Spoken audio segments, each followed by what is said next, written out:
everyone, my name is Marcel Bogers and I'm a professor of open and collaborative innovation at Eindhoven University of Technology. And I'm Marisol Menendez, and I've been an open innovation practitioner for a long time.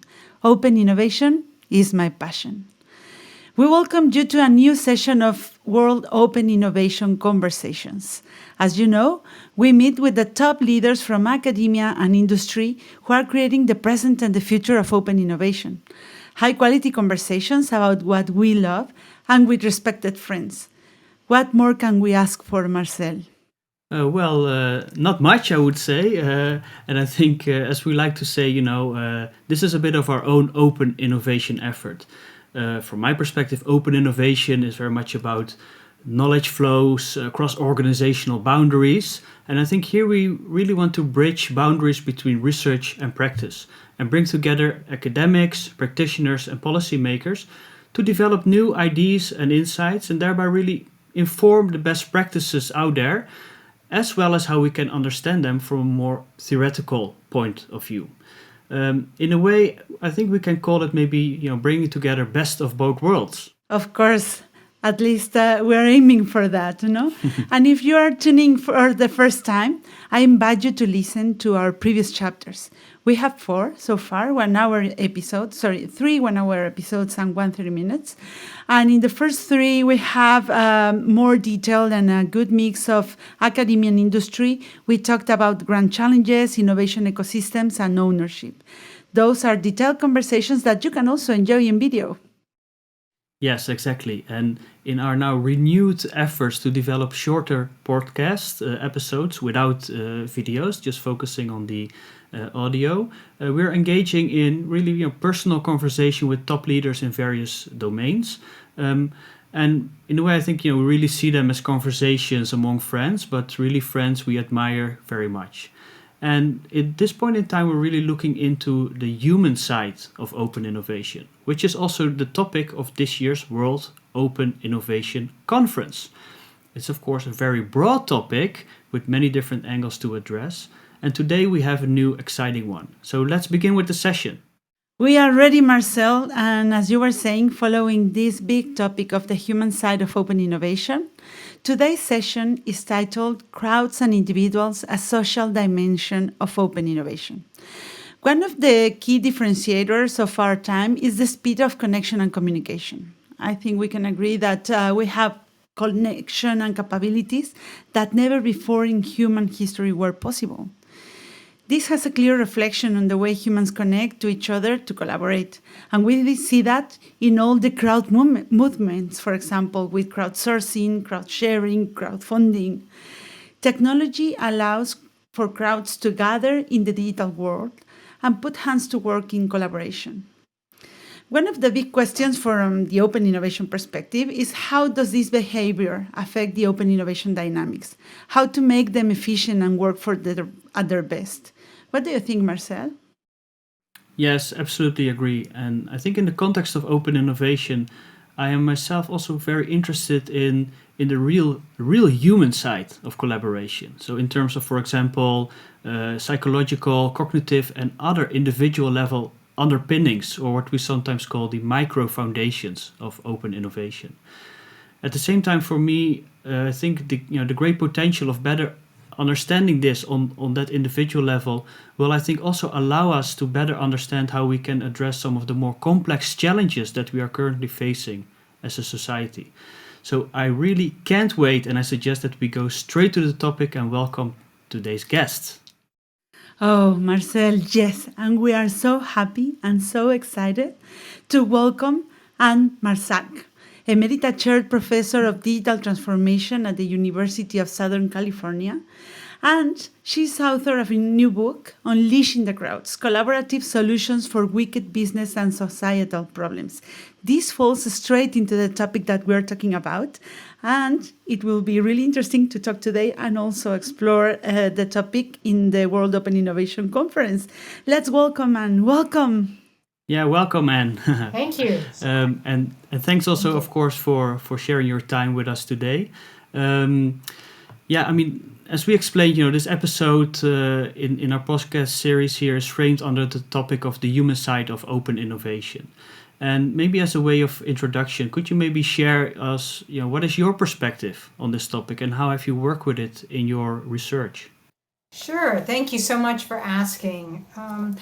I've engaged in a decade of research on this topic because I was interested in understanding these micro foundations, because I found that a lot of open innovation forums and formats and efforts were focused on individuals and asking individuals for their ideas and hoping, what we call sourcing, helping to source new ideas from individuals.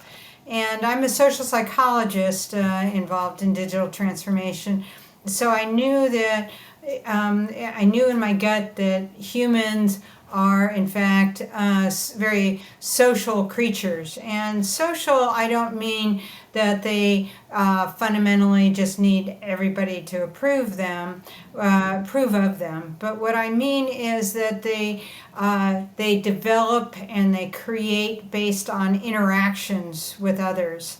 And so if we just solicit ideas from individuals, what we get are individuals' ideas. What we want is recognizing that a lot of problems that companies and organizations and societies are facing are not simply solved by any individual with their own knowledge base, knowledge domain. What is needed is the interactions of individuals that help to stimulate further thinking and enrich people's understanding of the problem. So my view of the human side is, how do we create what I call innovation producing interactions? In other words, interactions with each other in a way that are more likely to generate much more innovative solutions to complex, what we call ill-structured problems, or are often called wicked problems that organizations face. So examples of those would be strategic problems or challenges with new markets, new product opportunities, new societal challenges, everything from climate change to homelessness. I'm working with schools on how to engage more directly the diverse knowledge base and diverse stakeholders. So it's any kind of challenge or decisions or problems that require a diverse set of perspectives. And from this, we need these innovation-producing interactions. That's so interesting, and I think that also Marcel will have plenty of questions and thoughts. If you allow me, I can ask the first one. And just today I was speaking to another company about these dynamics of open innovation and collaboration, and what you are saying about how we can create this collective work without, not the individual needs to manage something, but we together as a group need to get a result. And you were talking about working with the schools, for example, but also with companies. I was wondering, how do you envision this difference in a company which works for profit or needs to get a return, besides maybe facing a challenge, but also create a great value, no, with that deliverable? Well, when you bring individuals together collectively, and I'm thinking of large groups of a large number of individuals online in a forum, in a discussion forum purposely set up for an innovation challenge, what you end up doing is, and I'm talking about having it pseudo-anonymous so that you're not replicating biases by knowing who else is participating. So given all those guidelines, then then what we end up finding is that people post different kinds of knowledge that they have prior to formulating their solutions. And if they're able to integrate across the knowledge, then the solutions tend to be more novel and implementable. And by novel, what I mean for a company is that it hasn't been tried previously by that company. And what I mean by implementable is that it's something that's feasible, that the organization itself can implement. And we find that these kinds of using these kinds of innovation producing interactions foster those outcomes, regardless of whether we're talking about for-profit or not-for-profit. So an organization, a for-profit organization, may want to engage their external stakeholders, or they may be exclusively focused on internal employees. And those employees, as long as they're coming from a variety of different backgrounds, different perspectives, different kinds of experiences, they can facilitate the strategic planning process or come up with outcomes that would be innovative. A non-for-profit, similarly, can be focused internally only, or can in a more open innovation view, engage externals in external parties in the innovation producing interactions. And then I'm also curious, sort of in your view and experience, what are then the key characteristics of the individuals that would determine the likely success of developing these types of innovations that you are referring to? Are there any particular sets of individual level underpinnings, any kind of characteristics that would more likely lead to successful outcome? Well, what I like to do is say that we don't know. In an innovation process, we have to allow for serendipity. We have to expect that the direction of the conversation will go in unexpected ways. If not, then it's not innovative. So instead of presuming that there are certain individuals that are better capable of engaging in this process than others, what we have found in our research is passion is the primary characteristic. So if you're a hobbyist, or you're an expert, or you're a user, or if you are an observer, but that you are passionately engaged in this topic, then we need to bring you to the table. And so the example would be that I worked with a software development company, and they were having a lot of difficulty with breaking through a conundrum of getting the software development group to be focused on what in fact were the outcomes, and having it as a common outcome. And it wasn't until somebody posted a metaphor, given their own personal experiences, in this case a metaphor of hockey, and how the security software could push the hockey puck further down with each feature, so that everyone with their individual features could contribute to the common product being developed.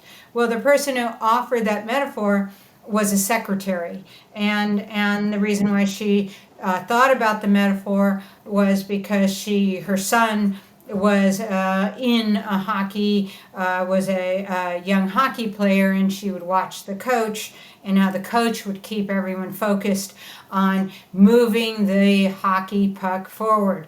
And the fact that she was aware of what the problem was because they had used a wiki which was a sort of a discussion forum, and she would read about it, and then and she was willing to share that her metaphor because she wasn't identified, and because she wasn't identified, everyone else just made the presumption that she was one of the group who posted. So I think we don't know where innovation will be derived. What we do know is that if you put out a large broadcast and really encourage what I call a diversity circle, meaning a range of stakeholders from every potential corner of the ecosystem, and you get them engaged, then the interactions will be richer.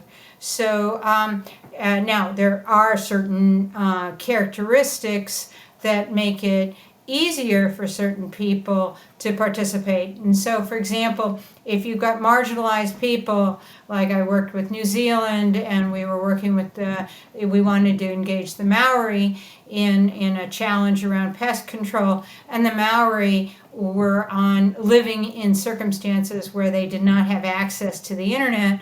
So what we did was encourage, we got them to go to the library, which did have internet, and a local library within their towns, and so that they could engage.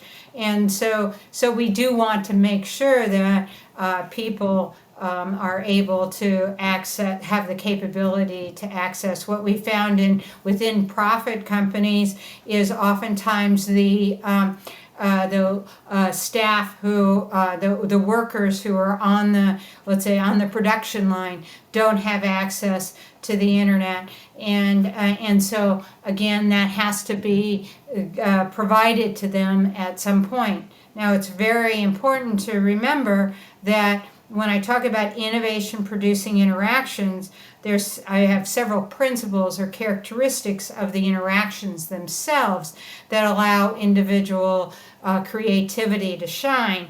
And one of those is that no one person has to post more than 1 or 2 times. So this is not a commitment of somebody being taken off of their work, their job, and then they have to engage full time in a dialogue. It's much more what we call flowing, or what you call baton passing, or where you're posting knowledge and then other people are stimulated by what you posted. And so all of that allows a range of people to be engaged, whether they have normally been marginalized or normally been ignored, or have been voicing in the past and continue to be able to voice their views. This is interesting. You said that it allows you to have no presumption, or to create more like I think maybe uniform environment or beginning point for everyone to be able to participate. And sometimes I think that we are coming back to basic principles of humanity, and this is when I say that at the end open innovation is a humanistic profession, because we are coming back to this maybe setting the micro foundation, these elements like communication, emotions, and how we are responding to each individual, how they are responding to the impulses from the environment, but also be able to articulate them in a crowd. And for this, technology, I think, is a unique tool to allow this change, or this collaboration. So I was wondering if you have a viewer perspective, how we are articulating this connection of human qualities and the role of technology in all of that. Yes, there are many open innovation platforms or software out there that encourage encourage companies and organizations to engage in open innovation. What I have discovered is that most of them are wrong. So let me repeat them. Most of them have been structured incorrectly. And because what they've been structured around is to have individual posts their ideas. And once you ask an individual to post their idea for solving a particular challenge, they're now engaged and ego involved and begin to defend their idea. They're not open to learning the complexity of the problem and the multi-sided nature of the problem. They're interested in pushing for their idea. And so that doesn't generate the kind of innovation that these kinds of wicked problems require. Now, if all you're interested in as a company is to get some ideas to solve a very technical problem in an incremental way, let's say a new way of packaging, then certainly asking the crowd to offer their ideas is fine. But the problems that I'm concerned with, and many companies and organizations are concerned with today, are the wicked kind of problems, the problems that require complex, different perspectives on a problem, and where there are fundamental paradoxes associated with the problem. And so there's no simple incremental solution. It requires new framing of the problem, new ways of thinking about the problem. And that's when you really need this kind of technology and platforms that encourage knowledge sharing rather than simple idea sharing, and encourages people to build on others' knowledge rather than simply comment about others' ideas. And instead of voting on ideas, what you're doing is commenting on knowledge that you have related to the problem that others have stimulated you to think about. And from this process, this innovation stimulating process of interactions, solutions emerge that are more collective, that are more inclusive, that are more systemic, that are more that encompass the diversity and the paradoxes, and those solutions are more implementable because they actually fix the problem that's being addressed. Yeah, I mean, it's really extremely interesting, and I mean, what I like about the perspective is that, well, first of all, I mean, you're also clear about the fact that this is for a particular type of problems or set of problems, right? So I think that's really important to realize. I think at the same time you're also very much really emphasizing the process. I mean, the process we can also look at in different ways. I mean, what I hear a little bit is that, I mean, there are maybe different parts of a process, which we would typically maybe start from the ideation phase to the implementation phase in a kind of a traditional way, where you say, well, okay, it's kind of cutting through all of these things, and you kind of need to put them together because it's more about the systemic approach and so on. And it's also clear that you emphasize, as you say, it's the interactive nature. It's just to be inclusive, to emphasize diversity. And I think we also know indeed from research that those are elements that in the crowdsourcing type context are really beneficial to develop better solutions to those kinds of problems. So this sounds all really very good and great, of course. I'm a little bit interested also in the other side, right? Or maybe even the dark side, or maybe that is too much to say. But in a sense, where do you actually see the impediments, and when does it go wrong, or is there a dark side to this story as well? Well, what I've discovered is that if you try and maintain some of the old structure of open innovation, forums, and challenges, then a dark side quickly emerges. So, for example, if a company or an organization uses a traditional open innovation platform that fosters voting, then a dark side quickly emerges of gaming the votes. And we've observed repeatedly people using things like social media connections and other kinds of approaches to reaching out to say, hey, if you vote for my idea or my comment, I'll vote for yours. So there's a lot of transactional gaming that occurs, and that really drives down the morale of those who participate, and quickly alienates those who don't want to play that game. And as a result, the innovation solutions are quite shall I say, replicable, meaning the company already would have, or the organization would have already known about these ideas, and it's not telling them anything new. So that's an example of the dark side.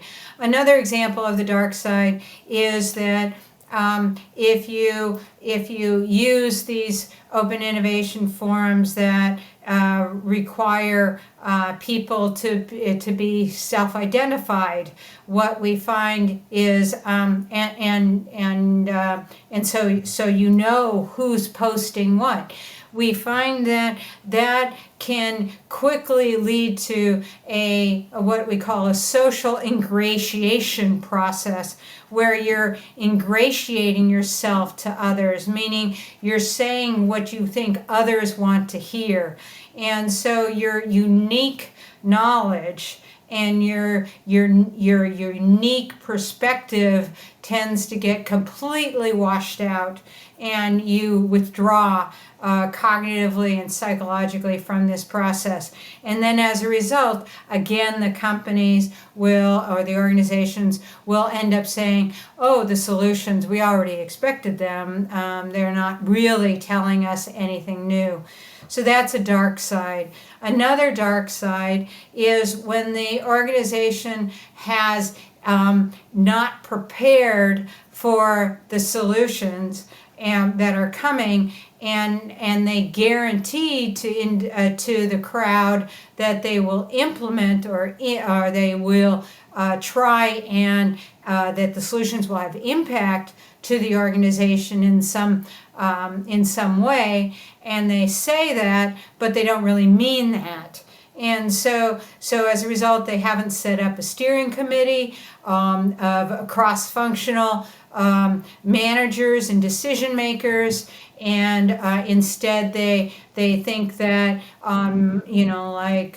like some software development companies that do open innovation, they think they can simply just, whenever an idea is posted, they can simply just funnel the idea to a functional manager and then say, oh, well, implement it. Well, these great solutions are cross-functional, they're systemic, they change the way the organization thinks about, let's say, the problem, and so you need a cross-functional steering committee. So if you don't have one, then what you do is you really aggravate the crowd, meaning the crowd has put in some effort and has shared some of their deepest knowledge about the problem, and then they feel that the primary incentive that they have for this, which is impacting the organization or the problem or the business, is not being fulfilled. And then what happens is the next time that organization wants to do an open innovation, nobody will come. And so that's why those are some examples of some dark sides. Very interesting. And I think it's so interesting that we have addressed really so many different issues. At the same time, I want to kind of come a little bit towards a conclusion here, and I'm thinking maybe my question to you is that, say there is some practitioner listening to the podcast, let's say, and things, this makes sense what they hear, you saying. I think we addressed quite a few different topics. Maybe the question is sort of what would be the one single key takeaway from your side? What would be maybe the place to start, or besides reading your book, obviously, which they should do. Maybe that's the first thing they should do. But do you have any what is maybe a key element that would help a company to really move into this domain of wicked business and societal problems through collaborative innovation processes? Sure, I'll leave the practitioners with just this phrase of innovation stimulating interactions. So if they're seeing the interactions, meaning the conversations, meaning the comments, the posts, are stimulating new knowledge, new creativity triggers, new paradoxes, new perspectives on the problem, then they're doing well.